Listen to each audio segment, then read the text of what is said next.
रूस और यूक्रेन के बीच युद्ध ने न केवल दोनों देशों को बल्कि पूरी दुनिया को प्रभावित किया है। रूस और यूक्रेन दोनों ही अपनी अपनी स्थिति में बेहद कठिनाइयों का सामना कर रहे हैं।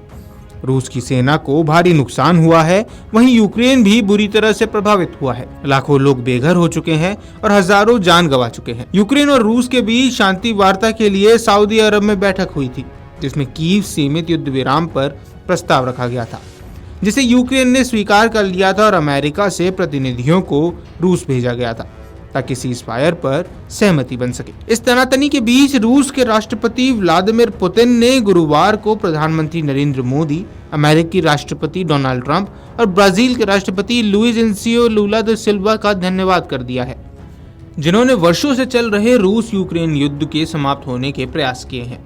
यूक्रेन द्वारा जताई गई सीज फायर पर बातचीत की इच्छा पर अपनी पहली सार्वजनिक प्रतिक्रिया में पुतिन ने कहा कि वह संघर्ष विराम के प्रस्ताव से सहमत है, लेकिन ये विराम दीर्घकालिक शांति की ओर ले जाना चाहिए और संकट के मूल कारणों को समाप्त करना चाहिए। दरअसल रूस के राष्ट्रपति ने मॉस्को में एक प्रेस कॉन्फ्रेंस करते हुए सीज फायर पर अपनी बात सामने रखी, लेकिन उनकी ये प्रेस कॉन्फ्रेंस पीएम मोदी और डोनाल्ड ट्रंप की वजह से अब खासी चर्चाओं में है। दरअसल हुआ कुछ यूं कि राष्ट्रपति पुतिन ने जैसे ही अपनी प्रेस कॉन्फ्रेंस शुरू की तो उन्होंने इसकी शुरुआत में रूस यूक्रेन के बीच जारी युद्ध को रोकने की दिशा में काम करने को लेकर पीएम मोदी और अमेरिकी राष्ट्रपति डोनाल्ड ट्रंप द्वारा उठाए गए कदमों की सराहना की।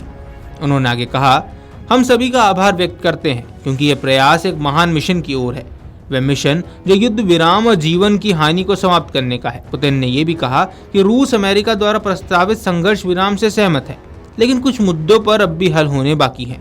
उन्होंने कहा, हम संघर्ष विराम के प्रस्ताव से सहमत है, लेकिन हम इस बात से सहमत हैं कि संघर्ष विराम दीर्घकालिक शांति की ओर ले जाना चाहिए और इस संकट के मूल कारणों को दूर करना चाहिए। दरअसल ट्रंप ने भी रूस को कड़े शब्दों में चेतावनी दी थी कि अगर जरूरत पड़ी तो अमेरिका उसके खिलाफ बहुत बुरा कर सकता है।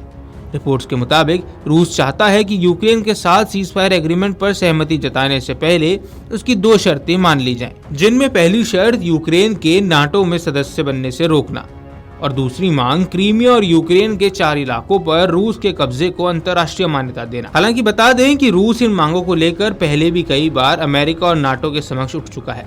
वहीं इस बीच यूक्रेन के राष्ट्रपति व्लादिमीर ज़ेलेंस्की ने अमेरिका और रूस के बीच जेदा में हुई बातचीत को रचनात्मक बताया है। पुतिन ने युद्ध विराम लागू करने पर कहा कि रूसी सैनिक फिलहाल कुर्स्क क्षेत्र से कीव को बाहर निकालने के उद्देश्य से एक लड़ाई के बीच में है। अगर हम 30 दिनों के लिए युद्ध को रोक देते हैं तो इसका क्या मतलब है? क्या वहां मौजूद हर कोई बिना किसी लड़ाई के बाहर निकल जाएगा? युद्ध विराम की निगरानी कैसे की जाएगी? ये सभी गंभीर सवाल है। मुझे लगता है कि हमें अपने अमेरिकी सहयोगियों से बात करने की जरूरत है।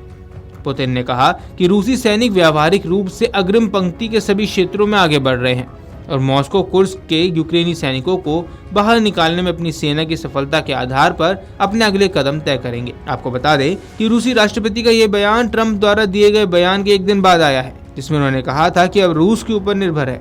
उनका प्रशासन मॉस्को पर संघर्ष विराम पर सहमति बनाने के लिए दबाव डाल रहा है। यूएस और यूक्रेनी अधिकारियों के बीच शांति वार्ता के परिणाम स्वरूप कीव ने पूरी फ्रंटलाइन पर 30 दिन का अमेरिकी समर्थन प्राप्त संघर्ष विराम स्वीकार किया था।